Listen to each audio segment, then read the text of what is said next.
see everybody out tonight. And I was just thinking that, there are certain Sundays of the year that just stand out. And I know that many of you just were really excited about today because we get to change the clocks. And there was a certain day that we always look forward to either running it forward or running it back and change our routines. And our children, especially young children, understand why they're not being fed at the regular time and why it's dark outside when last week it was still daylight by the time we got here. But it's always one of those things we like to complain about. I don't know if anybody says, I just love doing this. But we all do it because that's the way it works, and that's that we all have to be together. Kind of like this morning we talked about unity. That's what we all do. But just remember to change the clocks. Today we was going over to Macedonia, and I was looking at the clock, and I thought, boy, we're really rushing. We're going to have problems getting back here in time. And then about halfway through it, I realized the reason because I did not change the clock in the car yet.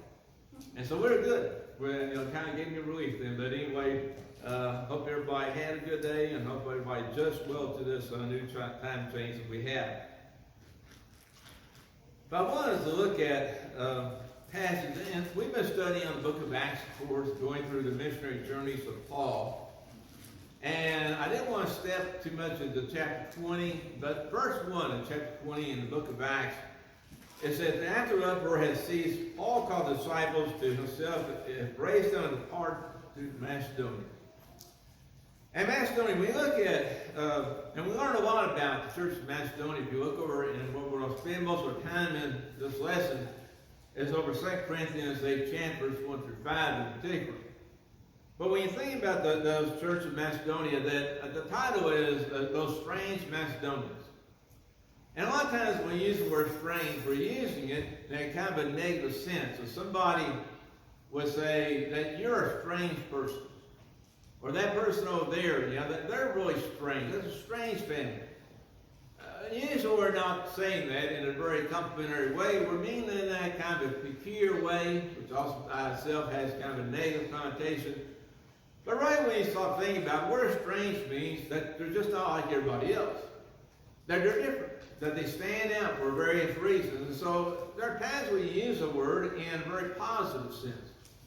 Remember many years ago in a singer by the name of Cindy Lauper, that she came out with an album and some songs, and people talked about the fact that she's really different. And they meant that in a good way, that she's different than everybody else. Well, we have to think about this fact of Christians and the world may think of us being very strange.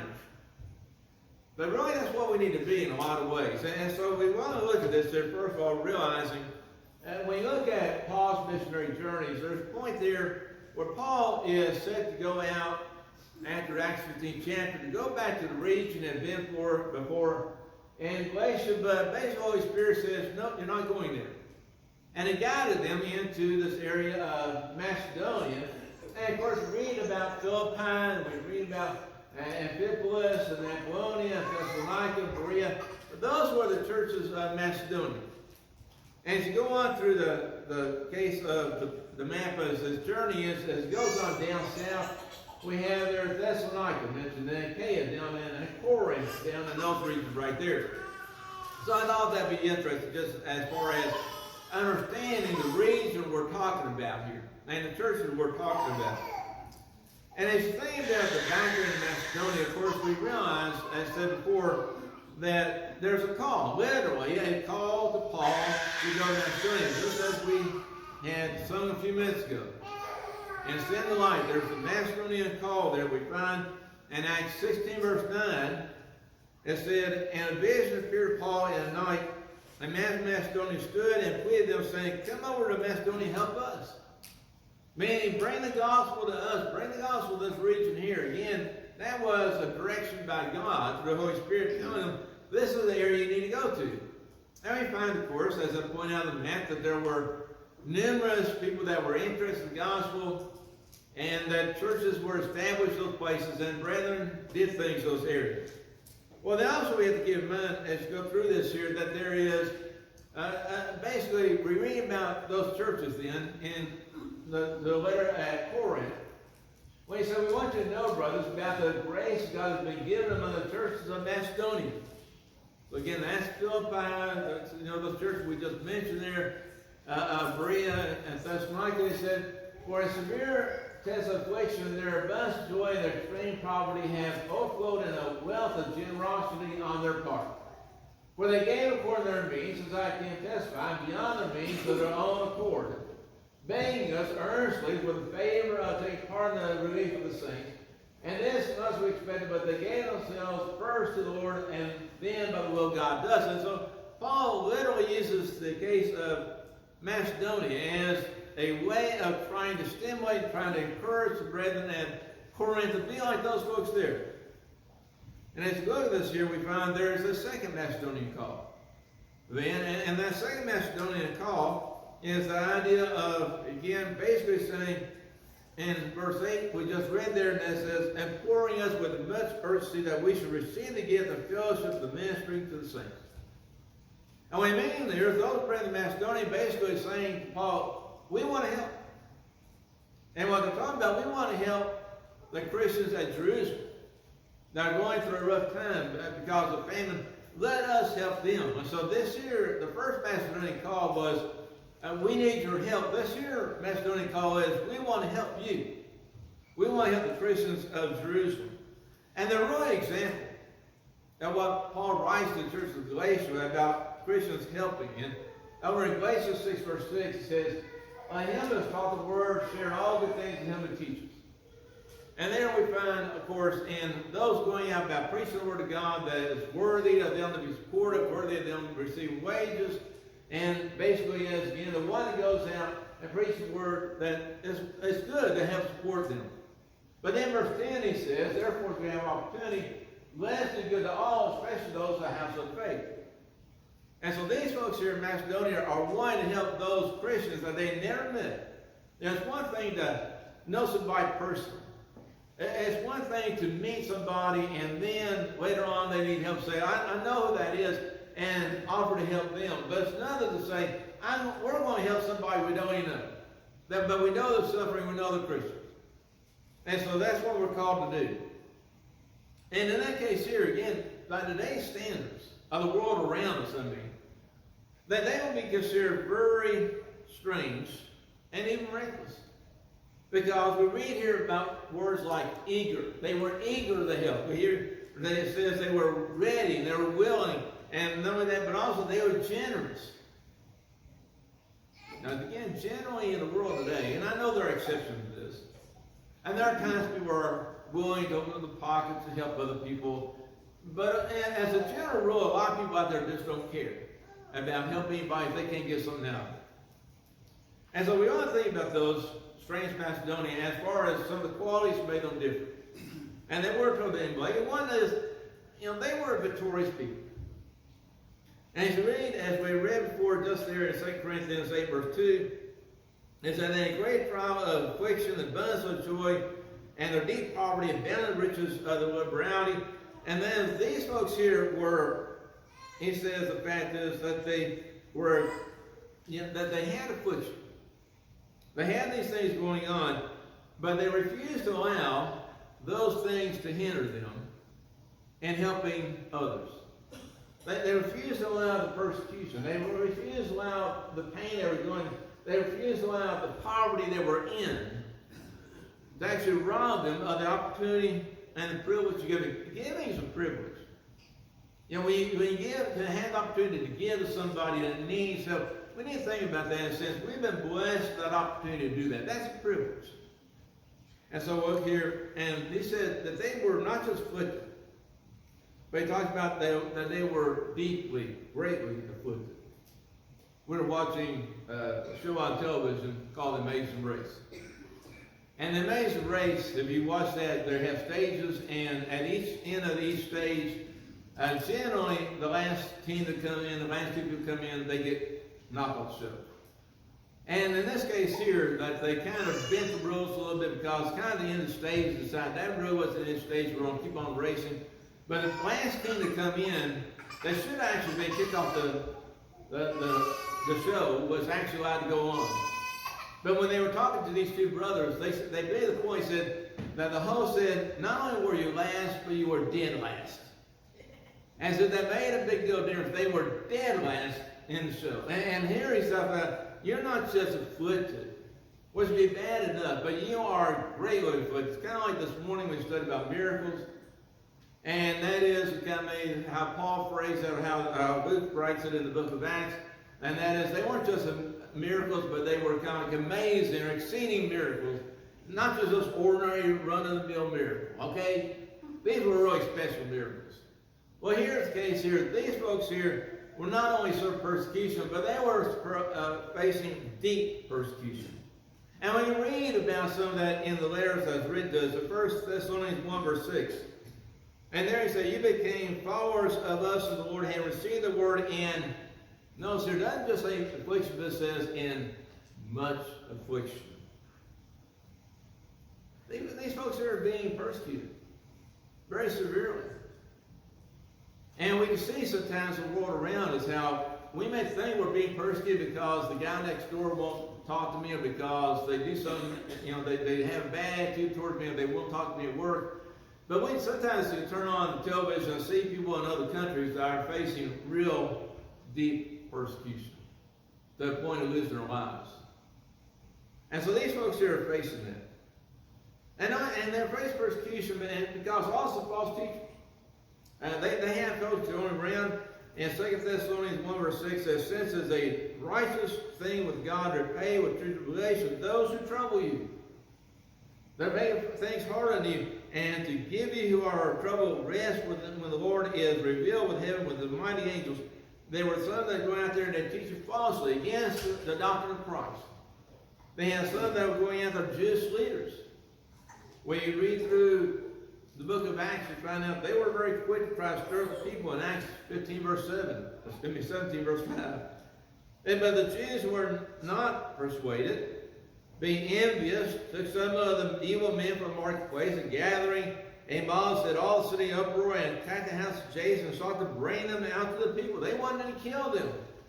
They didn't just want to put them in prison. They wanted to kill these Christians, these people that are creating all the havoc in their cities. And so they had Jewish leaders again stirring up the people. And then not only that, but also he said they were, again, notice the word, not just poor, but extremely poor. I think most of us can relate to the idea of, having maybe not enough money, or having to try to stretch your dollars to make the end of the month, and maybe deciding, well, the last few days this month, they're going to be eating peanut butter and crackers to get through. Or maybe that this month here, because we're not have to cut back on our driving. There's no more casual trips around the neighborhood. Our driving is just going to be to work and back because that's all we can afford. We know about that. But then you see somebody that you realize that they are really poor. And maybe they're poor to the point that they don't even have a house to live in. Maybe poor to the point that, again, you open the refrigerator door, there's nothing inside the refrigerator. Period. And so he talks about that they were in deep poverty. And so the poverty, what it means is their poverty went down to the depths as far as what the word poor in the Bible, the New Testament, means barely above water. And we sometimes use that phrase, well, I'm just treading water, just barely above it. But these folks here were literally in that kind of situation. They were in deep poverty. Again, my attitude would be, well, let's just write a letter telling the saints of Jerusalem, we just can't help you. We're sorry, we wish we had extra money, but we're poor people ourselves. But they weren't like that. They weren't going to let their poverty stop them from being victorious. They were victorious people. The same thing is that they were a willing people. And to read back again what Paul writes there in 2 Corinthians 8 verse 3, for it says, "For I bear witness that according to their ability, yes, beyond their ability, they were freely willing." Again, I just love the adjectives put together here. Not just willing, but freely willing to help here in this situation here. And that means is they didn't have to be begged. Paul didn't have to try to put a guilt trip on them to do what they need to be doing, but they wanted to do that. In fact, when we use the word willing here, One source says what that means is they were self-chosen. They said, okay, we can help. We've all been in a situation again where people are asking volunteers, and everybody suddenly kind of looks down at the socks and see how, make sure my socks are matching today, or they kind of start trying to figure out something, where else to look except for the person asking to volunteer. And then somebody says, I'll do it. Well, these folks here were saying, we'll do this. We'll help in this case here. They chose themselves to do this. And nobody had to gouge them or to to beg them to give. They were willing to do this. Okay, go down verse 2 Corinthians 9, verse 5. It is therefore I thought necessary to exhort the brethren to go to you ahead of time and prepare you generous gift beforehand, which you had previously promised, that may be ready as a matter of generosity, not as a grudging obligation. These folks here wasn't doing it as a grudging obligation here at Thessalonica and Philippi, in those areas there. And so we just had to realize that they were wanting to help and their brethren. And so they were willing people. Again, that stands out when we stop thinking about how many people are willing to get involved, willing to help others. But then also, they were strange because they were enlightened people. As you look in 2 Corinthians 8, verse 4 again, it says, according as with much urgency that we would receive the gift and the fellowship of the ministering to the saints. This was fellowship. Not sometimes used today, and I did the social interaction, but fellowship of the work of the Lord and giving and helping one another in worship. And so these folks here were doing this not as some kind of painful thing they had to do, but again as a privilege that they could do this for their brethren. And that just kind of gets us to thinking about the fact, how do we look at giving? And I don't mean just giving monetarily. I know I've used in this lesson so far mostly talking about money, but when they giving, there's a lot of things we give. Sometimes it's just giving of our time. Being willing to go and spend a half an afternoon or some time with somebody that's alone, somebody's isolated. Maybe it's willing to go and talk to somebody that's going through a hard time. Maybe it's just being willing to give your talents, go mow somebody's yard that needs our yard work. Those kind of givings also is giving. That's how we look at that giving. And the Bible says to us in Luke 6, verse 38, it says, give and it will be given to you good measure, pressed down, shaken together, and running over to be put into your bosom. For the same measure that you use will be measured back to you. And perhaps the thought here is, okay, if I was to receive as much as I gave, how much would I be receiving?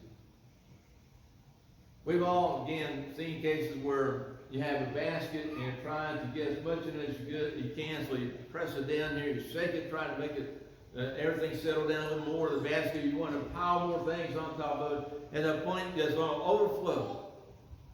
It's not just a basket full, it's stuffed full. He says, okay, that's what you're receiving God.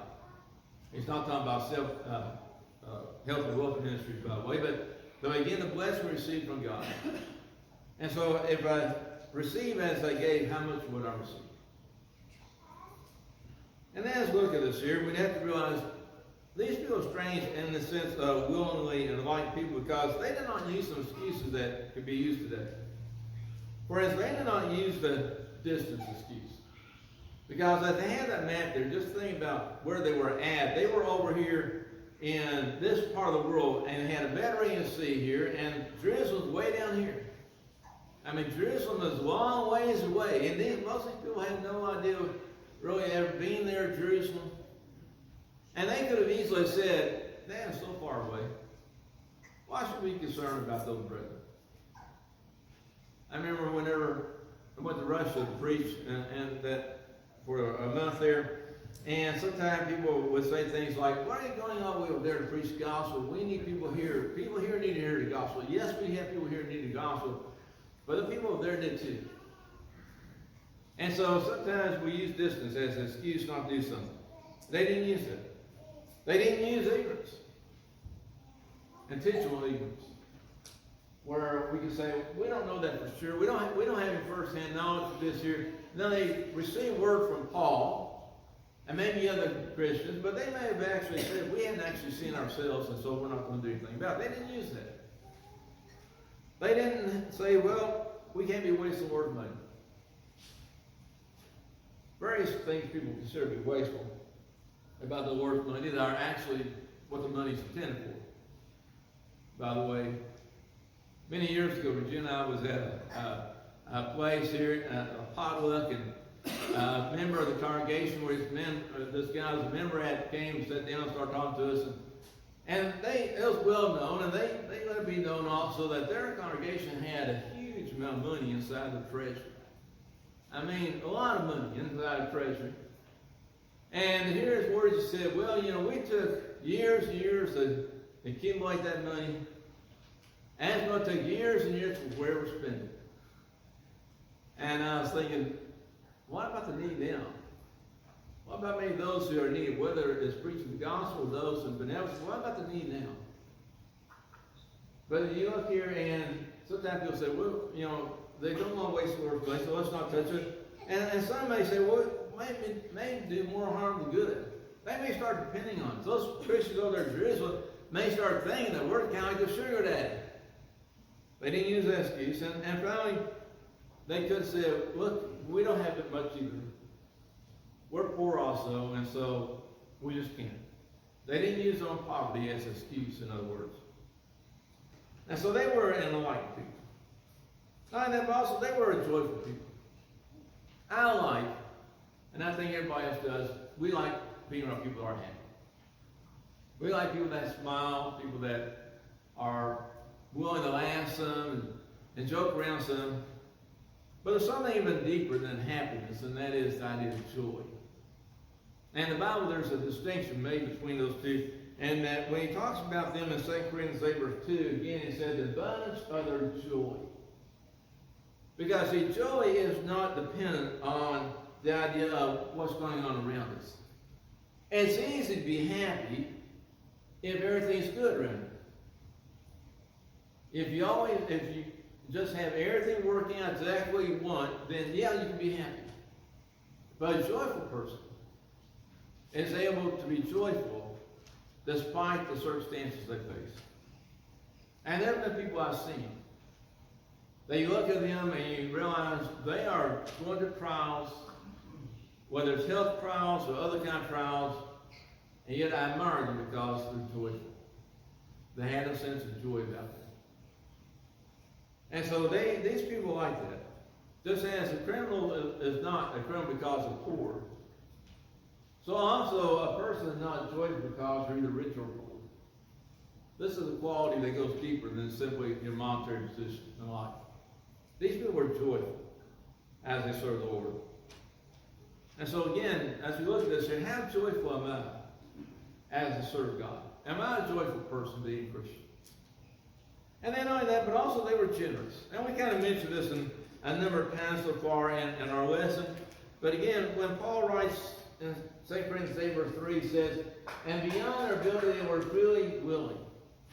Beyond their ability, and that is that they exceeded what Paul thought they would do. We may say, well, they exceeded their ability. You say, well, how can you do that? Again, there have been times when we think, okay, I've given everything I can, whether it is financially, whether it is simply spiritually, whether it's physically, and then we're called upon to give more. We had to dig down deep when we found out I had more strength than I thought I had. I could do more than I thought I could do. These people did that. And so, as you look at it, the words like willingly, again, joyfully, is connected to the idea of liberality. That word liberality means, and joyful here means hilarious. We sometimes talk about something being hilarious as far as being funny.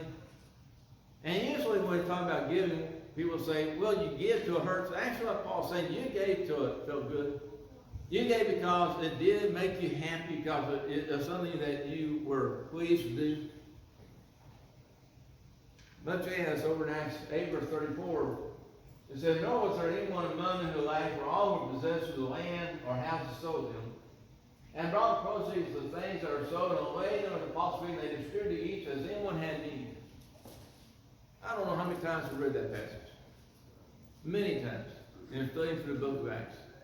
And we use this here as an example of church benevolence and Christian help other Christians. But would you sell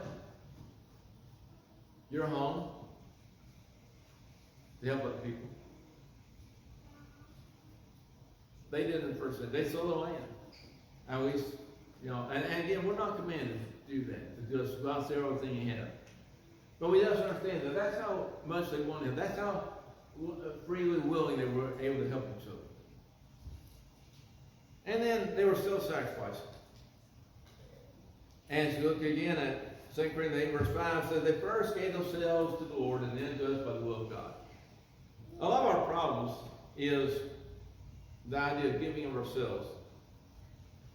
Once you give yourself, everything else becomes easy. Once you get to that mindset.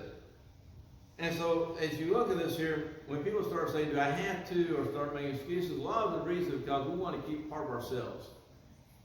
What was the comment made this morning in the Bible class about you have to be willing to die? I guess Phil Robertson. And that is, he had to be willing to die. Well, once you are willing to die, we think about the Christian first century, and they were willing to go to the lions. They were willing to go and be killed for the cause of Christ. So how could they do that?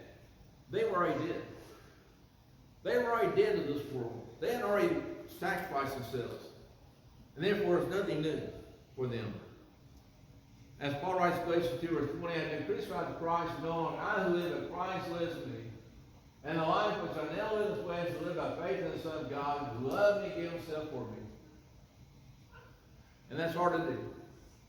Because I have that mindset Paul talks about there. And finally, they were strange because they had received the grace of God. And by receiving the grace of God, we can talk about that in two ways. They says in 2 Corinthians 8 verse 1, the grace God bestowed on the churches of Macedonia. That grace here, first of all, bestowed on them, talking about the gospel.